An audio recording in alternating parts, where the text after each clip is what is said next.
Hello friends, welcome back to our channel Handmade.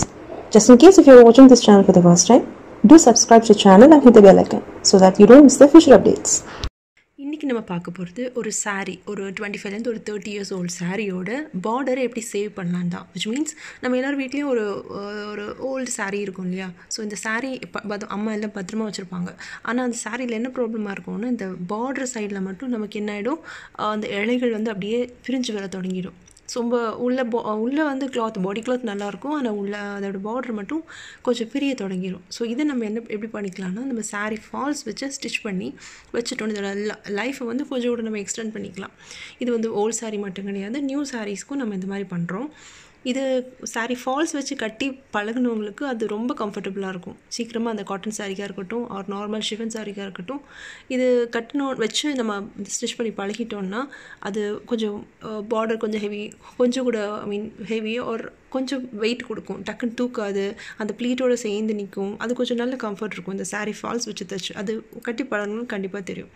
So இதை நம்ம இந்த சாரிக்கு எப்படி அப்ளை பண்ணி இதை நம்ம எப்படி இன்னும் கொஞ்சம் கூட அதை சேவ் பண்ணலான்னு தான் பார்க்க போகிறோம் இன்றைக்குள்ள வீடியோவில். ஓகே, வாங்க பார்க்கலாம். இந்த சாரியோட ப்ளவுஸ் பற்றி நான் எக்ஸ்பிளைன் பண்ணிடுறேன். இதோட பார்டர் கலரில் எனக்கு எக்ஸாக்டாக கிளாத் கிடைக்கல. அது சில்க் காட்டனாக இருந்தாலும் சரி ஒரு ப்ரொக்கேட் கிளாத்தும் நான் ட்ரை பண்ணி பார்த்தேன், பட் எனக்கு கிடைக்கல. ஸோ நான் என்ன பண்ணேன், நெட்டு கிளாத்து இதோட அந்த கொஞ்சம் இதுக்கு ஷேட் பக்கத்தில் வர மாதிரி, பட் அந்த நெட்டு கிளாத்தை தனியாக பார்த்தா இதுக்கு மேஷாக தெரியாது இந்த பார்டருக்கு. ஸோ அந்த நெட்டு கிளாத்தை தனியாக நான் எடுத்து, ஸோ அதுக்கு அடியில் வந்து நான் கொடுத்துருக்கேன் லைனிங் கிளாத்து, அதையும் இந்த நெட்டு கிளாத்தும் மேலே நான் வச்சு பார்க்கும்போது எனக்கு சேமாட்டு இந்த பார்டர் கலர் கிடச்சிருச்சு. அது நெட்டு தனியாக நான் பார்க்கும்போதும் எனக்கு இந்த பார்டர் சேமாக கிடைக்கல. அதே நேரம் நான் அந்த லைனிங் கிளாத் இருக்கு இல்லையா, அந்த லைனிங் கிளாத்தையும் தனியாக பார்க்கும்போது இதுக்கு பார்டர் சேர்ந்து கிடைக்கல. பட் இந்த லைனிங்க்கு மேலே அந்த க்ரேப் கிளாத் எடுத்தேன். ஸோ க்ரேப் கிளாத்துக்கு மேலே இந்த நெட்டு கிளாத்தை வைக்கும்போது அப்படியே வச்சு பார்க்கும்போது என்ன ஆயிடுச்சு, அது பார்டர் கலர் எனக்கு கிடச்சிச்சு. ஸோ அப்படி சூஸ் பண்ணாதான் இந்த ப்ளவுஸ் கிளாத்து. ஸோ அப்படி எடுத்தது தான் இந்த ப்ளவுஸ் கிளாத். ஸோ அது எனக்கு இந்த நெட் கிளாத்தும் இந்த க்ரேப் கிளாத்தும் வச்சு சேர்த்து பண்ணும்போது அது நல்லா செட் ஆகிடுச்சு. ஸோ அதுக்கு இந்த கோல்டன் கலர் சாரி ஒர்க் வச்சு இந்த ப்ளவுஸை ஸ்டிச் பண்ணி நான் கம்ப்ளீட் பண்ணியிருக்கோம். ஸோ அப்படி தான் இந்த ப்ளவுஸ் ஒர்க் முடிச்சிருச்சு. ஸோ இப்போது அம்மாவோட சாரீ நான் கட்டும்போது எனக்கும் அது கொஞ்சம் மேட்ச் ஆன மாதிரி இருக்குது. ஸோ கொஞ்சம் ஓல்டு அந்த கெட்டு இது மாறிடுச்சு. ஸோ இப்போ நான் கொஞ்சம் கட்டும்போது நல்லாயிருக்கு. இப்போ நம்ம எப்படி சாரீ ஃபால்ஸ் பண்ணுறதுன்னு பார்த்துடலாம்.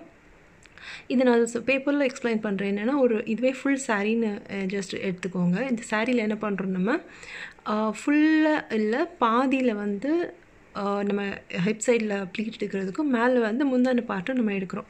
ஸோ இந்த முந்தான பார்ட்டில் நமக்கு அந்த ப்ளீட் வராது. அந்த நம்ம ஃபால்ஸ் தைக்க போகிறதில்ல. கீழே இந்த கால் பக்கத்தில் ஸ்டார்ட் பண்ண இடத்துலேருந்து கொஞ்சம் ஒரு கை வச்சு ஒரு அளவு மட்டும் விட்டுட்டு அதுக்கப்புறமா தான் நான் ஸ்டார்ட் பண்ணுறோம் ஸ்டிச் பண்ணுறதுக்கு.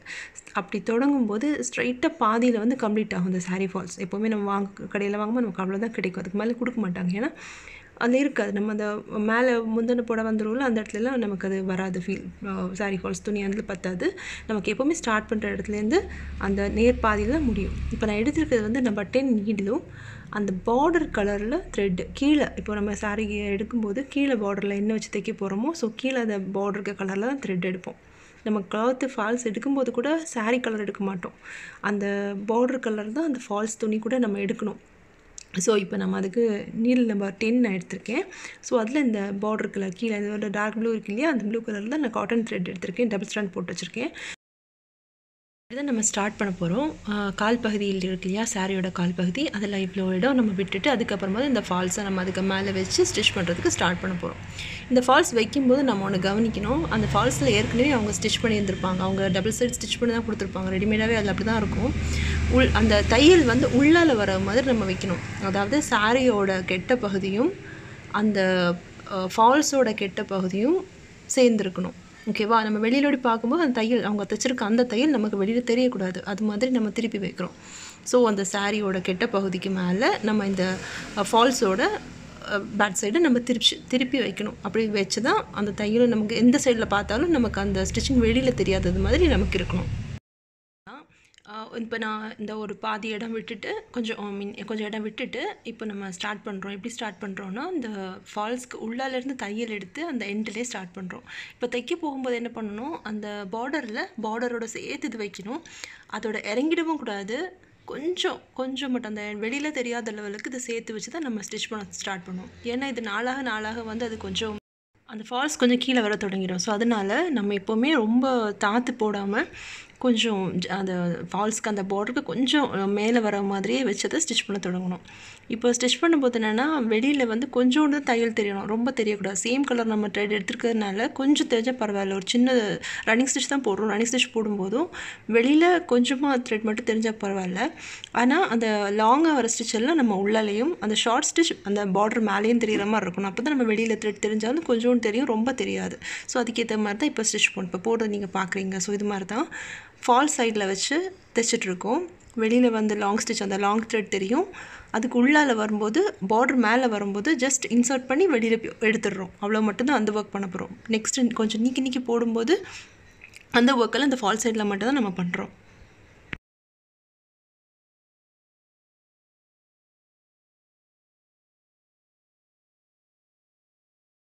இப்போ பார்க்குறீங்களா? இப்போ திருப்பி பார்க்கும்போது இப்படி தான் இருக்கணும். கொஞ்சம் தான் தையல் தெரியணும், ரொம்ப தெரியக்கூடாது. நமக்கு அந்த பக்கம் தையல் கொஞ்சம் ஜஸ்ட் அந்த நூலை நம்ம உள்ளால விட்டு வெளியில் எடுக்கிறது மட்டும் தான் தெரியணுமே தவிர ஃபுல்லாக தெரியக்கூடாது. பாக்கி உள்ள தையல் வந்து இந்த பக்கம் தான் இருக்கணும். அந்த ஃபால் சைடில் மட்டும்தான் தெரியணும். நாட் போடுறதா இருக்கட்டும், லாங்காக அந்த த்ரெட்டை வெளியே எடுக்கிறதா இருக்கட்டும், அதில் வந்து இந்த ஃபால் சைடில் மட்டும்தான் நமக்கு தெரிகிற மாதிரி ஸ்டிச் போடணும்.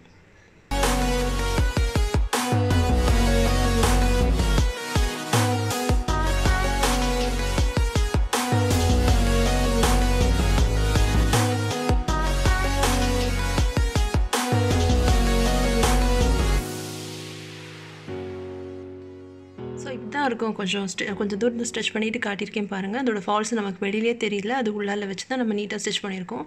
தையலும் ரொம்ப வெளியில் தெரியல. சேம் த்ரெட்டில் போட்டுட்டு நம்ம ஜஸ்ட்டு பியர்ஸ் பண்ணி எடுத்ததுனால நமக்கு ரொம்ப த்ரெட்டும் வெளியில் தெரியல. நீட்டாக அது உள்ளாலே வந்துடுச்சு.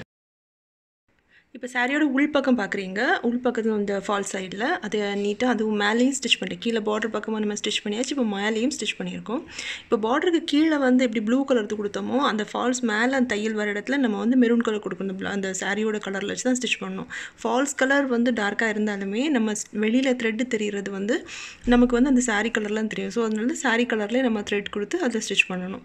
ஸோ அதை மேலே தைக்கும்போது கீழே ஸ்ட்ரெயிட் தைச்சிடலாம். மேலே தைக்கும்போது மட்டும் கொஞ்சம் அந்த ஃபால்ஸை நீக்கி விட்டு கரெக்டாக அட்ஜஸ்ட் பண்ணி ஸ்டிச் பண்ணணும். ஏன்னா சில நேரம் என்ன ஆகிடும், அது கொஞ்சம் அந்த கிளாத் வந்து அங்கங்கேயே சுருக்கம் வந்துடும் அந்த ஃபால்ஸில். அதனால அது மேலே உள்ள பார்ட்டு தைக்கும்போது மட்டும் கொஞ்சம் பார்த்து கொஞ்சம் விலைக்கு விட்டு நீட்டாக ஸ்டிச் பண்ணி எடுக்கணும். கொஞ்சம் பக்கத்தில் எவ்வளோக்கு முடியுமோ அவ்வளோ பக்கத்தில் நம்ம பக்கத்துலையாட்டு ஸ்டிச் பண்ணி விடணும். அது மட்டும் கொஞ்சம் நம்ம கவனிச்சுக்கணும் இதில்.